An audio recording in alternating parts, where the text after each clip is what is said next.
The growing debt from these loans is taking the footloose and fancy-free out of the college experience these days, especially when it comes to paying for it. Not only is the cost of going to college going up, but in addition to that now, the interest rate on federally backed loans for college may be doubling in July.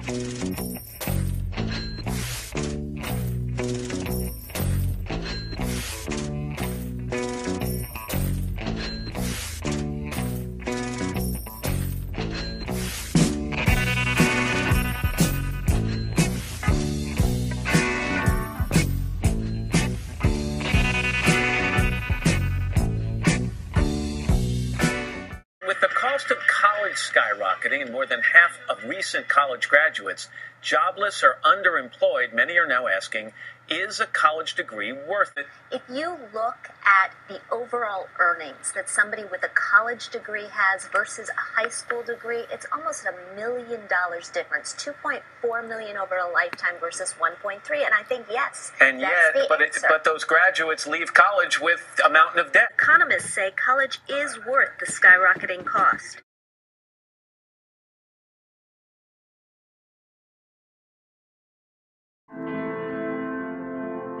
I don't know if you've heard the statistics and all the dire numbers, but there are a lot of people in this country who simply do not take care of their money very well. And the worst offenders of this are the 20-somethings, the kids in college.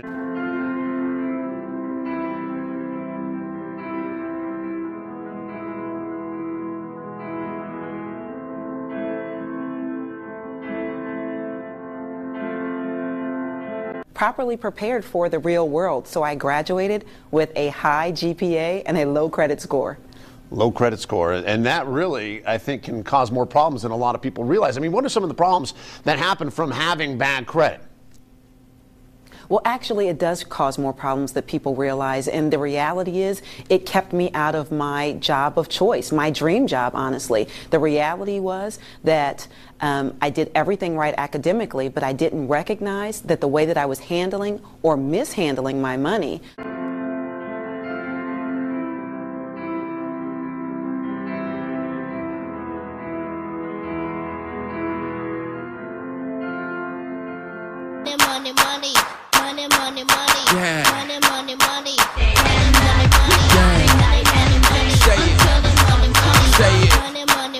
Say it. What else? Shake down. Say it. Say it. It's all getting. Red, getting paid. Getting. Yeah. Every day I hustle. Every day I'm getting money. Yeah. Yeah. Say it. For many students, the money is there until it's not.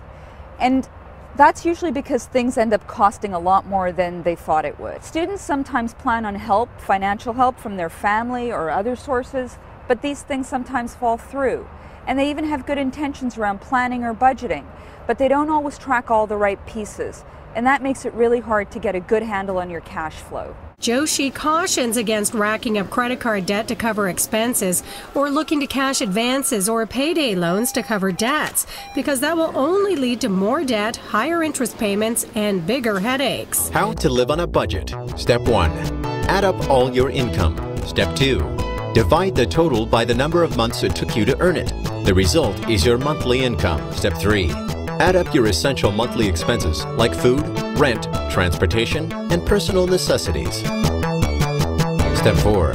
Next, add up your non-essential monthly spending. When setting up your budget, try to overestimate your expenses because prices often increase or unexpected expenses may come up during the year. Step 5. Now, add up your expenses. If your expenses exceed your income, you'll need to cut back on non-essential items. Step 6. Once your numbers are set, stick to them. Discipline is the key to living on a budget. But it's easy to get carried away with spending, especially when you're away from home for the first time and stressed out from schoolwork. Try to buy used textbooks through your campus bookstore. Try to set aside a small portion of your income on a regular basis. Make sure to deposit it in a secure savings institution. And lower the number of monthly transactions on your bank account by asking for cash back when you make debit purchases, because this counts as one transaction, not two.